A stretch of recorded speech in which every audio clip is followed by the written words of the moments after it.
السلام علیکم ناظرین، آپ کا میزبان زاہد غازی۔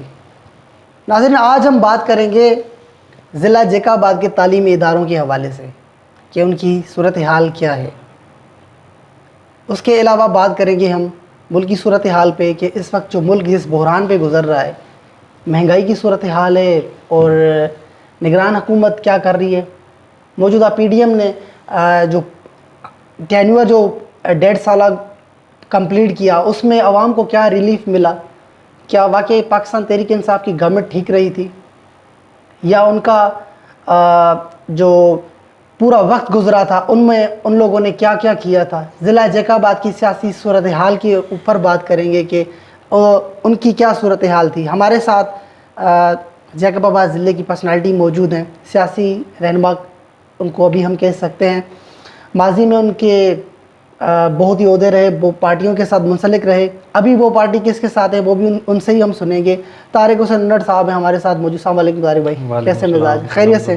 یہ بتائیے گا طارق صاحب کہ جیکا آباد میں جو موجودہ ہمارا ایجوکیشن نظام ہے اس کے متعلق آپ کیا کہیں گے کہ گورنمنٹس بدلتی رہی، آپ بھی اس ضلع جیکا آباد میں رہتے ہیں، تو کیا سمجھتے ہیں آپ کہ ضلع جیکا آباد میں جو ایجوکیشن لیول ہے ہمارا وہ کس وجہ تک آ کے پہنچا ہے، اور کیا سمجھتے ہیں آپ کہ کیا یہ لیول جو ہماری وہ بہتر ہے، یا ہمارے جو بچے ہیں جو ہمارا مستقبل ہے وہ آگے کیسے سفر کر پائیں گے؟ بسم اللہ الرحمن الرحیم، شکریہ جی۔ ایجوکیشن سسٹم تو آپ کو معلوم ہے 15 سال کو تو ہو گئے ہیں کم از کم پیپلز پارٹی کو 3 ٹینیور ادھر مکمل کرتے ہوئے۔ تو ابھی تو ایجوکیشن سسٹم جو ہے سندھ پروونشل حکومت میں آتا ہے۔ ایجوکیشن کا حال تو جیکا آباد میں اوورال سندھ میں بہت پیچھے چلا گیا ہے۔ آپ دیکھیں اسکولوں کی حالت دیکھیں کیا ہے، تعلیم جو ہمارے بورڈ کے ادھر سسٹم چلتا ہے، جو ایگزام چلتے ہیں، یا جو پڑھائی ہے گورنمنٹ اسکولوں کی، پرائیویٹ کی ان کی وہی کہ بھائی بال کٹوائیں، فیس کا ان کے اوپر فوکس ہوتا ہے، ڈریس کے اوپر ہوتا ہے، کورس کے اوپر ہوتا ہے۔ مقصد وہ جو ایک لیول ہے ایجوکیشن کا جو بڑے شہروں میں ہم سے بیٹر سکھر ہے، اس کے بعد حیدرآباد اس سے بہتر ہے، پھر کراچی، ہم پھر بھی جو ہے نا آپ کو پنجاب یا کے پی کے سے ہم کمپیئر نہیں کر سکتے۔ ہم سے تو بلوچستان بھی بہتر ہے، ہم سے بلوچستان کی بھی جو ہے نا ایجوکیشن وہ بہتر ہے۔ باقی سارا سیاسی نظام ہے ادھر، سیاست کی وجہ سے ہر گورنمنٹ جو ہے نا سیاسی انوالومنٹ میں ایجوکیشن، ہیلتھ، سارے جو ہے ادارے تباہ ہو چکے ہیں۔ اس کے کیا سمجھتے ہیں اس کے پیچھے وجوہات کیا ہیں؟ ذمہ دار آخر کون ہے کہ جو ہمارا مستقبل ہے ان کے ساتھ بھی کوئی رحم کی کوئی بات نہیں ہے؟ ملک کو تو چلو آپ نے ڈھانچے پہ ڈال دیا، آپ نے ایجوکیشن لیول ہمارا اتنا نیچے جا چکا ہے کہ ہم تصور نہیں کر سکتے ہیں کہ جو ہمارے بچے ہیں وہ سرکاری اسکولوں میں جا کے تعلیم یافتہ ہوں گے، یا ہم سمجھیں گے کہ وہ بچے ہمارے جو ہیں وہ ٹیسٹ میں پاس ہو جائیں گے۔ نہیں ہو رہا ہے نا، آپ دیکھو ریشو جو بھی آپ اینٹی ٹیسٹ ہوتی ہے این ای ڈی کے ہوتے ہیں، یا مثال طور جتنے بھی پنجاب کی یا اسلام آباد کی یونیورسٹی کے ٹیسٹ ہوتے ہیں اینٹی ٹیسٹ، اس میں آپ دیکھیں لاڑکانہ اور سکھر بورڈ کی کیا پوزیشن ہے۔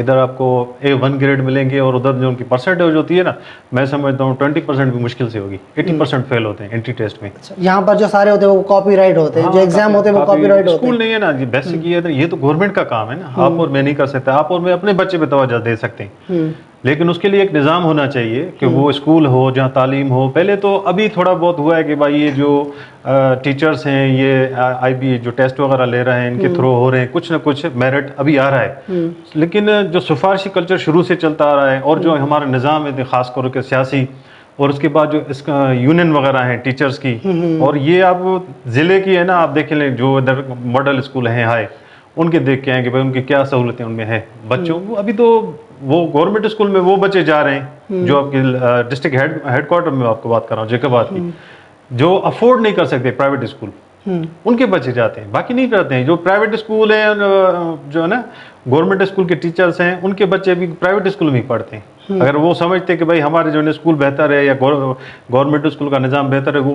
اپنے بچے تو ادھر پڑھا دیں نا، لیکن آپ دیکھیں آپ ان کے بچے جو ہے پرائیویٹ اسکول میں پڑھتے ہیں۔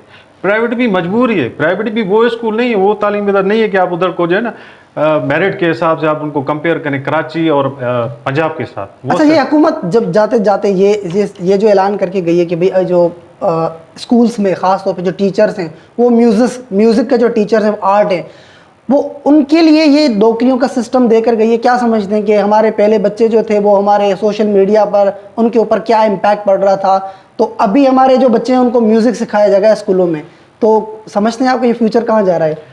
نہیں، یہ تو سبجیکٹ جو ہے نا مختلف ہوتے ہیں، کافی جو ہے نا مختلف جو بھی دنیا کے ملک ہیں ان میں کافی الگ الگ سبجیکٹ ہوتے ہیں، چلیں وہ بھی ٹرائی کر لیں، لیکن مین جو بیسکس ہے کہ بھائی آپ لیول کے جو ہے ان کو آپ ایجوکیشن دے رہے ہیں، کس میں آپ انٹر تک ہے یا مڈل تک ہے، جو مین ہے اسلامیات کے ہو گئے یا جو آپ اچھی طرح سے کمپیٹ کر سکیں وہ تو ہونا چاہیے نا.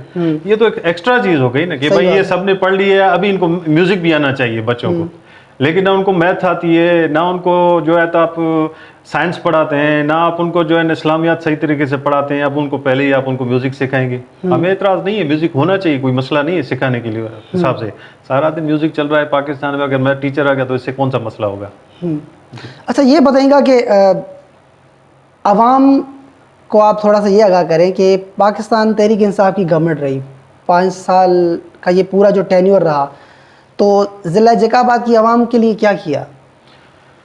جی خان صاحب نے دیکھیں نا، آپ کو 3 سال 3.5 سال خان صاحب کی گورنمنٹ رہی، اور اس میں آپ دیکھ لیں کہ جو کرونا کا آیا تھا پورے ورلڈ میں خان صاحب کو آپ ٹینیور اور ٹائمنگ دیکھ لیں. جو کرونا آیا تھا اس ٹائم پوری دنیا میں کاروبار جیم ہو گیا تھا، 2 مہینے 6 مہینے 1 سال تک کاروبار بند رہا، ایئر لائنیں تباہ ہو گئیں، کتنا بزنس تھا بالکل ٹھپ پڑ گیا. خان صاحب نے پھر بھی، ہم تو یہ سوچتے ہیں اللہ کا شکر ہے کہ کرونا وہ بھی خان صاحب کے پیریڈ میں آیا. اگر اس دوران آپ اندازہ لگائیں جو یہ 1.5 سال گزرا ہے، اگر اس دوران یہ جو انہوں نے خود اپنا کرونا پیدا کیا ہوا ہے، انہوں نے تو اس کاروبار ہی بند کر دیے، خود بند کر دیے، لوگ کاروبار چلا نہیں سکتے. ان کو پھر بھی انہوں نے، بجلی مہنگی ہو گئی تھی، آپ کو لاسٹ یاد ہوگا کہ تقریباً خان صاحب نے 5 روپے فی یونٹ اس میں کمی کا اعلان کیا تھا، پیٹرول میں کمی کا اعلان کیا تھا. وہ تو اچھی چل رہی تھی. خان صاحب نے کہا بھائی 2-3 سال جو تھے ہم نکال کے آئے ہیں، آگے جو انشاءاللہ بہتری آئے گی. تو اس کے بعد یہ رجیم چینج، یہ وہ آپشن آپ کے سب کچھ سامنے ہے جو بھی حالات ہیں.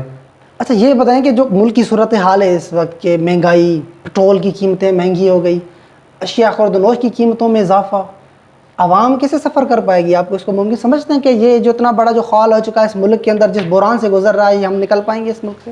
ابھی تو بہت مشکل ہو رہا ہے، بہت مشکل ہو رہا ہے. اللہ بہت بڑا ہے، امید نا امید نہیں ہونا چاہیے. لیکن آپ دیکھیں کہ یہ ریاست کہتے ہیں کہ بھئی ماں کی طرح ہوتی ہے. یہ کیسی ماں ہے؟ ماں تو گھر میں ہی رہتی ہے نا. صحیح بات ہے. ماں باپ گھر میں ہی رہتے ہیں، ماں باپ گاڑیوں پہ گھومیں، فری کا پیٹرول لیں اور آپ کے عیاشیاں کریں، بنگلے پہ ہوں، ان کے کھانے پینے ہوں، ان کے جو بھی نوکر چاکر ہیں، اور جو بچے ہوں وہ بھوک پہ پڑے رہے. ایسے ماں باپ آپ نے کہیں دیکھے ہیں کیا؟ یہ ہر چیز بھائی انہوں نے، اگر بجلی مہنگی ہے کہ بھائی پیٹرول نے جو ہے نا ہم بجلی بناتے ہیں، بھائی پیٹرول نے آپ کو عوام نے کہا تھا. آپ تو سارا دن یہ دکھاتے کہ بھائی یہ تو قوم نے افتتاح کر دیا. یہ پٹواری کہتے تھے، یہ پیپلز پارٹی والے کہتے تھے، نواز شریف اور یہ مولانا فضل الرحمان کی پارٹی، کہ بھائی یہ ہم نے افتتاح کر دیا، یہ جہاز آ گیا، یہ جہاز آ گیا. دکاندار ایک جنریٹر چلاتا ہے 1 گھنٹے کے پیٹرول کے لیے، وہ بھی افورڈ نہیں کر سکتا. یہ ملک پورا سالوں سے جنریٹر پہ چلا رہے تھے. انہوں نے پاور پلانٹ سے تیل پہ بنائے ہیں، دنیا میں کہیں نہیں چلتے. اچھا ابھی وہ تیل پہ ڈالر کے حساب سے، اب ڈالر آ رہا ہے تیل پہ، اور یہ قرضہ لیتے ہیں، وہ بھی کھا جاتے ہیں. اب اس کو کنورٹ کیا ہے کہ بھائی جتنے کا فنڈنس آئل آئے گا ڈالر کے حساب سے، اسی ریٹ پہ آپ کو عوام کو بل دینا پڑے گا. اور پہلے کیا کرتے تھے، یہ سبسڈی دیتے تھے کہ بھائی 20 روپے یونٹ، 5 روپے گورنمنٹ آپ کی دیتے، 20 روپے ہی تھے، لیکن 15 سے عوام سے لیتے تھے، 5 روپے سبسڈی. ابھی IMF نے ان کو ڈنڈا دیا ہوا ہے، سبسڈی ختم. ابھی 60 سے 65 روپے فی یونٹ بجلی کا ہے. ابھی آپ بتائیں کون افورڈ کر سکتا ہے بجلی کا دنیا میں؟ اچھا 40,000 آپ کی ماہ سیلری ہو، 20,000 آپ بجلی کا بل دیں کہ 20,000 میں سارا آپ کی دنیا چلانی ہے. آپ کو، آپ نے گیس بھی چلانا ہے، بچوں کو بھی پالنا ہے، گھر کا راشن دیکھیں. خان صاحب کے دور میں 60-65 روپے کلو آٹا تھا، آج یہ 165 روپے ہے. تیل دیکھیں، ساری جو آپ کی معیشت ہوتی ہے تیل پہ اڑتی ہے، ڈیزل اور پیٹرول پہ. وہ 150 روپے لیٹر والا یہ 310 روپے 320 روپے بھی لے کے آئے. یہ تو مہنگائی ختم کرنے آئے تھے. کیا کیا انہوں نے ملک کے ساتھ؟ لوگوں کو یقین کریں، مجھے ذاتی طور پہ پتا ہے کچھ ایسے غریب لوگ گھرانے ہیں جو کہتے ہیں کہ ہم نے دودھ والی چائے پینا چھوڑ دیے صبح کو. صحیح بات ہے. اتنی وہ افورڈ نہیں کر سکتے. وہ صبح جو بھی ہے 700-800 جو کماتا ہے، 500 روپے کماتا ہے، وہ 700-800 میں 1 کلو تو آپ کا آٹا 160 روپے کا ہو گیا. اس میں دودھ بھی لے گا، پتی بھی لے گا، کھانے پینے کی اشیاء، وہ کیسے گھر چلائے گا؟ صحیح بات ہے. انہوں نے تو کہہ دیا ہے کہ بھائی آپ جانو جو جانو، ہم تو یہی ریٹ لیں گے، جو نہیں دے گا اس کی بجلی کاٹیں گے، جو احتجاج کرے گا اس کو اندر ڈال دیں گے. دنیا میں تو یہ کیسے کہیں بھی نہیں ہوتا. طارق بھائی یہ بتائے گا کہ اگر یہ پوری صورتحال جو اس وقت جو بحران ہے اسے سمجھوتا کہا جائے یا کچھ اور بھی کہا جا سکتا ہے کہ عوام اگر یہ بھی دھوکہ کھا لے کہ بھئی آنے والے انتخابات کے اندر یہ عوام جو ہے وہ پھر سے بھی فیصلہ کر سکتی ہے کہ انہی گورنمنٹ میں سے کسی کو لا سکتی ہے، کہ پیپلز پارٹی آ جاتی ہے یا نواز لیگ آ جاتی ہے، تو کیا سمجھتے ہیں کہ یہ پورا ریشو جو ہے وہ سارا کمپلیٹ ہو پائے گا کہ عوام اس سفر کو پھر سے کمپلیٹ کر پائے گی، یا ان کے اوپر دوبارہ سے بلیو کرے گی کہ یہ اقتدار میں آئیں گے اور یہ فیصلہ ہوگا عوام کا کہ بھائی ہمارے لیے دوبارہ کچھ سب سے بہتر ہو جائے گا؟ اور جو آج حالات بتائے جا رہے ہیں کہ کل عمران خان کی گورنمنٹ تھی، انہوں نے بھائی مہنگائی کر دی تھی، ڈالر مہنگا ہو گیا عمران خان کے دور میں، پی ڈی ایم آئی، پی ڈی ایم نے رجیم چینج کروا دیا، یہ سارا پورا جو آپ سینیریو دیکھ رہے ہیں، اس کے بعد کیا صورتحال بنے گی کہ عوام پھر فیصلہ کر پائے گی؟ دیکھ عوام تو جب تک آپ اس کو آزاد نہیں چھوڑیں گے وہ تو فیصلہ نہیں کر سکتی نا. میں آپ کو آپشن دوں کہ بھائی آپ کے پاس آپشن ہی یہ ہے کہ آپ اس کو ووٹ دیں تو ٹھیک ہے، دوسرا آپ کو آپشن ہے، آپ کیا کریں گے؟ کیا چینج لیں گے؟ چینج تو آپ تب لاتے ہیں جب آپ کے پاس آپشن ہو کہ بھائی یہ 3 کینڈیڈیٹ ہے، میں بھی ہوں، آپ بھی ہو، تیسرا بندہ ہے، ان میں سے 3 کون ہے، پھر بندہ فیصلہ کرتا ہے عوام ووٹ کے ذریعے. ادھر تو نہ الیکشن کمیشن ہے، نہ عوام ہے، نہ ووٹ ہے، نہ الیکشن ہے. صحیح نمبر کے صاف شفاف الیکشن ہو کہ بھائی کارکردگی کی بنیاد پہ کسی کو ووٹ دینا چاہے کہ بھائی پھر بہتری آ سکتی ہے. پہلے تو دیکھیں نا عدالتی نظام ہے ادھر، نہ آپ کو کوئی پوچھ سکتا ہے. حالات بہتر ہوں گے تب جب آپ کی باہر سے انویسٹمنٹ آئے گی. باہر کی انویسٹمنٹ تب آئے گی جب ادھر ملک میں قانون ہوگا، عدلیہ ہوگی. آپ اسی جگہ انویسٹمنٹ کریں گے جہاں آپ کو پتا ہو کہ بھائی میرا پیسہ ڈوب جائے گا. صحیح بات ہے. کریں گے؟ بالکل. تو باہر والے یہاں کیوں آ کے کریں؟ کیا ضرورت پڑی ہے جہاں ملک میں نہ قانون ہے، ادھر سے ہر بندہ پریشان ہے پاکستان میں، ان کو کیا ضرورت ہے آ کے ادھر انویسٹمنٹ اپنا پیسہ ڈبونے کے لیے کریں؟ وہ تو پھر بنگلہ دیش چلے جائیں گے، انڈیا چلیں جائیں گے، دوسرے کسی ملک میں چلے جائیں گے. یہ جب تک آپ آزاد الیکشن نہیں کرتے، آزاد آپ عوام کو نہیں کہتے کہ بھائی آپ کی مرضی ہے، جو آپ کا حق خدمت کر رہا ہے، جو آپ کی ترقی، جو آپ کے لیے کام کر رہا ہے آپ اس کو ووٹ دو، جو نہیں کر رہا ہے آپ کو اس کو ریجیکٹ کر دو، پھر ہی بہتری آ سکتی ہے. باقی یہ زور زبردستی کا کہ بھائی اسی بندے کو ووٹ دینا ہے، دوسرا آپ کے پاس آپشن نہیں، پھر تو بہتری نہیں آ سکتی نا. یہ پاسبل ہی نہیں. کچھ بھی 70-75 سال ہو گئے آپ آزماتے آ رہے ہیں، 70 مرتبہ تجربہ کیا ہے، ایک اور کر لیں. پانی پہ گاڑی چلانے کا ایک اور تجربہ کر لیں. اچھا یہ بتائیں گے کہ نیب جو ہے پاکستان کا ہمارا ادارہ کہا جاتا ہے، ان کو کہا جاتا ہے کہ بھی شفاف ادارہ ہے اور وہ کارروائیاں کرتا ہے، اور بڑے بڑے لوگ جو ہے وہ پکڑے جاتے ہیں، پھر کیسز ہوتے ہیں، پھر وہ آزاد گھومتے رہتے ہیں، ان کے اوپر کوئی بھی ایسا چارج ثابت نہیں ہو پاتا. پھر آنے والے انتخابات میں دوبارہ سے وہ لوگ سامنے ہوں گے ہمارے. اس کے لیے کیا کہیں گے آپ؟ بھائی دنیا میں ہم نے ایسی کوئی نیب نہیں دیکھی جیسی پاکستان میں منفرد کہ ایک کیس بنتا ہے، پتہ نہیں اس کی ضمانتیں ہی نہیں ہوتی. یہ کنٹرول نیب ہے. کیس بناتے ہیں پھر وہ کنٹرول کرنے کے لیے بنا دیں گے بھائی زاہد بھائی پہ کیس بنا دو، یہ کمپرومائز جب تک نہیں کرتا اس کو نہیں چھوڑنا ہے. ابھی اس کے بعد اس کو کنٹرول کرتے ہیں نیب. ابھی جن کے بدے شہباز شریف تھا، کتنے کیسز ہیں، کتنے نام ہیں، اتنے نام ہیں. اگر ان کے نام لیں گے تو ادھر پروگرام کا آپ کا ٹائم ہی 2 گھنٹے ہو جائے گا جو چھوٹ گئے. صحیح بات ہے. ان کے اوپر کتنے کیس تھے، آپ ان کے کیس تو پڑھے نا کہ اربوں خربوں روپے کے تھے. وہ سب لنڈن بیٹھے ہوئے ہیں. شہباز شریف، اس کا بیٹا، چاہے پیپلز پارٹی ہے، چاہے مولانا فضل الرحمان ہو، افسران ہو، 2 ارب روپے کے. تو بھائی آپ کے ڈی سی سندھ کے ایک ڈی سی 2 ارب روپے کی زمینوں کے پیسے ہڑپ کر گیا ہے. سوچیں تو پھر یہ منسٹر جو رہے ہیں جو اوپر اسلام آباد بیٹھے ہیں، انہوں نے کتنی کرپشن کی ہوگی. جب ایک ڈپٹی کمشنر لیول 18-19 گریڈ کا بندہ ہے 2 ارب روپے کی کرپشن کر سکتا ہے، تو پاکستان ایسے تو پیچھے نہیں گیا. صحیح بات ہے. اس کے ساتھ یہ بتائیے گا کہ اگر ضلع جیکاباد کی ہم لوگ بات کریں گے کہ خاص طور پر ضلع جیکاباد بارڈر لائن پر ہے، سندھ کے بلوچستان کی بارڈر پر ہے، کیا یہاں کے جو لوگ ہیں ان کے سوچ وہ ڈیولپ ہو پائے گی؟ کیونکہ ہمارے یہاں تو خاص طور پہ آپ نے دیکھا ہوگا کہ وڈیرا شاہی ہوتی ہے اور جو ووٹ ہوتا ہے وہ ایک بندہ ہوتا ہے، ایک سربراہ ہوتا ہے، بھئی میں فلاں ہوں، بڑا ہوں، میں نے ٹھیکہ لے لیا کہ یہ سارے جو ہیں وہ ووٹس جو ہیں میں آپ کو کروا کے دوں گا. اس بار کیا سمجھتے ہیں کیا جیکاباد کے جو لوگ ہیں وہ آنے والے انتخابات میں اگر انتخابات ہوتے ہیں تو فیصلہ کر پائیں گے؟ کیا وہ کوئی چہرہ نیا لے سلیکٹ کر پائیں گے کہ جیکاباد کے جو لوگ ہیں وہ سمجھیں گے کہ بھائی ہم نے کوئی بڑا فیصلہ کر دیا؟ نہیں، ابھی تو مشکل لگ رہا ہے. جب تک EVN مشین آزاد ووٹ نہیں ہوتا تب تک نہیں ہوتا. یہ ہے سندھ میں، بلوچستان میں دیکھیں نا، اور یہ جو سرداری اور قبائلی نظام ہے یہ بہت مضبوط ہو چکا ہے. اس کو توڑنا، اور یہ جو نا برادری، وہ بندہ نہیں دیکھتے ہیں جو بھی ان کی قوم کا سردار ہو نا، یہ اہل ہے نااہل ہے، کام کا بندہ ہے نہیں ہے، یہ نہیں دیکھتے ہیں. بس ہمارا سردار ہے جیسا بھی ہے، کھائے پیے لوٹے اس کا حق ہے. ہمارے گاؤں کے پیسے کھائے، ہمارے اسکولوں کے پیسے کھائے، اس کو اتاق بنا دیے، اس کا حق ہے، ہمارا سردار ہے. جو بھی ان کے ساتھ کوئی کچھ کریں یا کچھ بھی نہیں کریں گے، ان کو ایکسیپٹ ہے. اپنی ذات کا بندہ ہو، ہاں اگر مخالفت ہو پھر اور بات ہے. میں نے تو مخالفوں بھی دیکھا ہے کہ اگر ایک اپنے سردار کا ان کے ساتھ زمین پہ مسئلہ ہو یا کوئی اور مسئلہ ہو، لیکن جب الیکشن آتا ہے تو وہ کہتے ہیں نہیں ووٹ اس کو دیں گے. وہی آ رہا ہے نا، دیکھیں نا، وہی تو میں آپ کہہ رہا ہوں.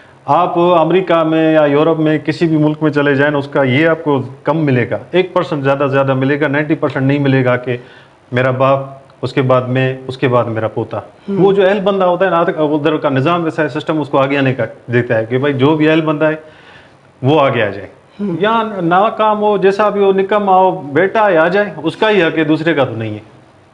مطلب آگے تک بھی ہم تصور نہیں کر سکتے ہیں کہ یہ نظام جو ہے وہ بہتر ہونے جا رہا ہے. وہ جو خان صاحب کہہ رہے تھے کہ بھائی EVN مشین ہو جائے، مشین ہو جائے نا بھائی، آپ بھی کھڑے ہو سکتے ہیں، میں بھی کھڑا ہو سکتا ہوں. پھر ہم اپنا جو ہے نا، ہم اپنا منشور دے سکتے ہیں عوام کو، جس کو پسند آ جائے. عوام کو وہ ہوگا کہ بھائی میں اس کو ووٹ دوں گا، زاہد کو ووٹ دوں گا، طارق کو ووٹ دوں گا، یہ میرا ووٹ کہیں نہیں جائے گا، ملے گا اس کو. وہ ڈبے ہی نکال دے، وہ جو آپ کے اس کے اوپر ڈبل ٹھپا لگا دے، دھاندلی ہو جاتی ہے. ہاں پھر وہ آپ کورٹ میں چلے جائیں. 2013 کے ابھی بھی کیس رہتے ہیں، آپ کو پتا ہے، الیکشن کمیشن میں. صحیح بات ہے. 2013 کے بھی کچھ ہیں فیصلے جن کے الیکشن نہیں بھی. ابھی 18 کے کیس چل رہے ہیں کہ دھاندلی ہوئی تھی یا نہیں ہوئی تھی. 5 سال بندہ الیکشن بھی لڑے، اور وہ جو ہے نا سارا نظام اس کو جتوا کے، ایک بندے کو آپ کو جتوا کے چلا جائے. میں پھر کورٹوں میں بیٹھا رہا ہوں، اور صبح کو حاضری ہوگی، بیٹھا رہوں گا کہ بھائی میرے ساتھ دھاندلی ہوئی ہے، آپ ثبوت. اچھا وہ جو ثبوت کورٹ دے گی، آپ ثبوت پیش کریں کیسے آپ کے ساتھ دھاندلی ہوئی تھی. یہ تو ڈبل پھٹے ہوئے بھائی. وہ جو آپ کا ووٹر تھا نا، اس کو تو لگا نہیں نا، ادھر بھی ٹھپا لگایا اس نے، ادھر بھی ٹھپا لگایا ہوا ہے. اچھا یہ نظام ہے. نظام تو بالکل آپ صحیح کہہ رہے ہیں. واپس آئیں گے اسی بات پر کہ مہنگائی کی صورتحال پہ، کہ پاکستان کے اندر یہ برننگ بڑا ایشو چل رہا ہے کہ مہنگائی کے حوالے سے. اب ایک بندہ ہے وہ جو موٹر سائیکل لیتا ہے اور افورڈ نہیں کر پاتا، مڈل کلاس فیملی سے بلانگ کرتا ہے. اب وہ اس کی 30,000 سیلری ہے، وہ کیسے سروائیو کر پائے گا، وہ کیسے سفر کرے گا، اور اس کا گھر کا رینٹ بھی دینا، بجلی کا بل بھی دینا، مہنگے بڑے بڑے بل آ رہے ہیں. دیکھیں 30,000 میں ابھی 1 لیٹر کم از کم تو پیٹرول ڈالیں. 1 لیٹر کا آپ کا تقریباً 9,000 بنتا ہے مہینے کا. 9,000 10,000 8,000 ہی کر لیں آپ. صرف بائک کا 1 لیٹر پہ کیا شہر ہے. آپ کام کاج جائیں ڈیلی تو ہوگا، بچوں کو آپ اسکول چھوڑیں، اٹھائیں، آفس جائیں، واپس آئیں، یہ گھر کا کام جو ہے. 30,000 10,000 آپ اس کے چلے جائیں. اچھا آپ کا بجلی بل آپ دیکھیں 60 روپے یونٹ ہے آج، 60 65. اور کہہ رہے ہیں کہ بھائی جو ابھی سپٹمبر آئے گا، سپٹمبر میں آپ کو 80 روپے فی یونٹ پڑے گا یہ بجلی کا جو آپ چلا رہے ہیں. 80 روپے یونٹ فی بجلی کا. آپ 100 200 یونٹ کتنے پڑیں گے؟ 10,000 تو بجلی کا ہے. بالکل صحیح بات ہے. 10,000 آپ کے پیٹرول میں چڑھے گئے، 10,000 آپ کے بجلی میں چڑھے گئے. ابھی آپ کی 10,000 میں آپ کو کرایہ بھی دینا ہے، گھر کا راشن بھی لینا ہے، بچوں کی اسکول کی فیس بھی دینی ہے. نہ انہوں نے لوگوں کو پریشان کر دیا، ان کو سمجھ نہیں. ابھی گورنمنٹ کو تو فائدہ ہے نا. گورنمنٹ کو آپ دیکھیں 17% GST ملتی ہے. 17%. 150 روپے کا پیٹرول ہوتا تھا تو 17% کے حساب سے ایسے سمجھے آپ کو 100 روپے 17 اور آدھا وہ کر دیں 20 روپے. ابھی 300 روپے تو 54 روپے ان کو پر لیٹر پہ صرف GST مل رہی. 55 روپیز وہ لیوی ویوی یہ وہ علیحدہ ہے. بجلی پہ وہ ان کو 8 ٹیکس. ایک تو میں نے پڑھا مزید ٹیکس، 8 ٹیکس لکھے ہوئے تھے، ایک بل میں لگا ہوا تھا مزید ٹیکس. اس کا نام بھی نہیں تھا، صرف لگا ہوا تھا فردر ٹیکس. ہم آج کا تو ڈیجیٹل دور ہے، ہم تو ریڈیو تو نہیں سنتے ہیں، ہم پاکستان ٹیلی ویژن بھی نہیں دیکھتے ہیں، تو سوشل میڈیا کا دور ہے، تو وہ ٹیکسز بھی اس میں انکلوڈ کیے گئے ہیں. آپ نے نہیں سنا ہوگا، آپ کے والد صاحب دادا نے تو سنا ہوگا نا. وہ کیسے چلے گئے؟ وہ چارج میں بھی بھروں گا. ہاں دینا ہے. پاکستان میں رہتے ہیں بھائی آپ کے، اب پاکستان میں رہتے ہیں. آپ کے دادا وہ تو چلے گئے، اب ان سے تو نہیں لے سکتے نا. آپ سے تو لیں گے نا، آپ تو ادھر ہی ہے نا پاکستان میں، آپ کدھر جائیں گے؟ صحیح بات، دینا ہے وہ آپ کو. اچھا اس طرح سے جو سلسلہ چلتا رہا تو پھر اگر اچھا چلے یہ بھی بتائیں گے بات کہ ہم بچپن سے یہ بات سنتے آتے ہیں کہ حکومتیں بھائی جائیں گی کہ فلاں غلط تھا، اب آنے والا پھر تجربہ کرتے رہتے ہیں ہم لوگ کہ بھائی فلاں آئے گا تو پھر وہ درست ہوگا. پھر یہ ایسے تجربے ہمارے چلتے رہتے ہیں، یہ کب تک چلتے رہیں گے؟ ہماری نسلیں دیکھیں گی یہ کہ کوئی بڑی شفاف حکومت آئے گی بھائی, ملک کے اندر بحران ختم ہوگا, کوئی ایسا چینج نظر آئے گا؟ دیکھیں نا, اس کے لیے تو ظاہر ہے پہلے تو آپ کو نیت صاف کرنی پڑے گی نا. جو جہاں بھی رہتا ہے اس کا کام ہے وہی کام کرے نا. آپ کا کام ہے صحافت کرنا, تو آپ صحافت کریں نا. صحیح بات ہے. جو آپ کا کام ہے, آپ جو کام کا دوسرے کاموں میں ٹانگ رہے ہیں جن کا آپ کو پتہ بھی نہیں, پھر کیسے کام ہوگا؟ کس کو آزماتے آ رہے ہیں؟ نواز شریف کا بھائی, نواز شریف کی بیٹی, ذوالفقار علی بھٹو, ذوالفقار علی کی بیٹی, ذوالفقار علی کا داماد, اس کا پوتا. خاندان تو ایک ہی ہے. یہ الگ ایک صرف عمران خان آیا ہے نا, اس کو بند کر دیا ہوا ہے. مولانا فضل الرحمان کا دادا, مفتی کیا نام ہے ان کا, والد صاحب کا, وہ آ گئے, مفتی صاحب آ گئے. پھر مولانا فضل الرحمان, ان کے بیٹے, وہ منسٹر بن گئے, ان کو نوکریاں دی. یہ ابھی سب کر تھے. ابھی ظلم خدا کی یہ دیکھیں, 1.5 سال ان کی حکومت رہی ہے, پر اپنی مرضی سے جو سارے ریٹ بڑھاتے آئے. اچھا, جو نگران سیٹ اپ ہے بکو آئین, چلو کس نے بھی کیا, یہ کہتے ہیں کہ بھائی اپوزیشن لیڈر اور شہباز شریف جو پی ڈی ایم کی حکومت تھی, نگران سیٹ اپ انہوں نے بنایا ہے. ابھی 2 مرتبہ 20 دنوں میں ریٹ بڑھائے ہیں نگران سیٹ اپ نے. ابھی نون لیگ اور جے یو آئی پیپلز پارٹی کہہ رہے ہیں کہ ہم احتجاج کریں گے. اتنا بڑا کہیں ڈرامہ آپ نے دیکھا ہے کہیں دنیا میں؟ اچھا, یہ جو دور پی ڈی ایم کا جو دور گزرا تھا, خان صاحب کی گورنمنٹ تھی, تو مہنگائی ہو گئی, تو یہ روڈوں پر لوگوں نے آگے لگا دی, یہ کنٹینر کی سیاست ہونا شروع ہو چکی تھی. یہ تب کہاں تھی گورنمنٹ, یہ پی ڈی ایم, یہ مہنگائی, یہ پیپلز پارٹی کہاں تھی؟ تب تو کوئی ایسا شور ہمیں نظر نہیں آ رہا تھا. نہیں آئے تھے نا, کہ اپنا پیٹ کا درد تھا, آئے تھے روڈوں پہ, عوام کو بتایا بھائی دیکھیں کتنی مہنگائی ہوگی, یہ پیٹرول اتنا. حالانکہ میں نے آپ کو پہلے ہی عرض کیا کہ وہ جو کرونا کا دور تھا, سعودی عرب پورا بند ہو گیا تھا, دبئی ساری ایئر لائن کا اربوں روپے کے جو ان کے کاروبار خربوں ڈالرز میں, امریکہ ایئر لائن اربوں ڈالر کا ان کا نقصان ہو. اس دوران عمران خان نے اچھی طرح سے چلایا تھا سیٹ اپ. آپ کو پتا ہے یہ پورا سندھ انہوں نے 2 ماہ کے لیے بند کیا ہوا تھا. خان صاحب نے مائکرو لاک ڈاؤن کا اعلان کیا تھا کہ بھائی جہاں جہاں ہے, اگر اس ایریا میں ہے تو آپ اس کو بند کریں, پورے پنجاب کو بند نہیں کریں. انہوں نے تو اچھے طریقے سے اس کو ڈیل کیا. اس کو مہنگائی فرق ہوا تھا, ہم بھی کہتے تھے کہ بھائی جو خان صاحب کے دور میں تھا اس میں فرق کیا, لیکن وہ کرونا کی وجہ سے تھا.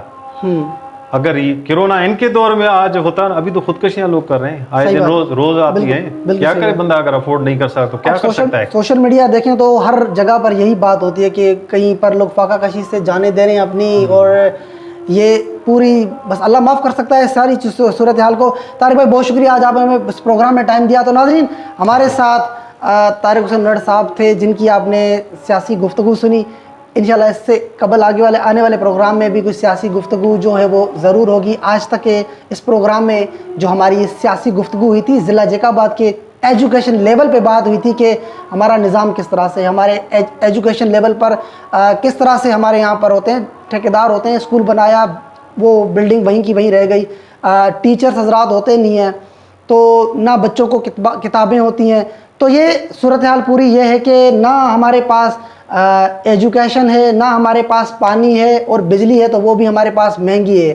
اور اس ڈیجیٹل دور میں جہاں ہم لوگ سیل فون یوز کرتے ہیں تو وہاں پر آپ کو ریڈیو کی بھی چارجز ادا کرنی ہوگی, اور آپ کو پاکستان ٹیلی ویژن اگر آپ دیکھتے ہیں تو ٹھیک ہے, اگر نہ دیکھتے ہیں تو آپ کے بڑوں نے دیکھا ہوگا, تو وہ چارجز آپ سے وصول کی جائے گی. تو آنے والے پروگرام تک مجھے دیجیے اجازت. اللہ حافظ.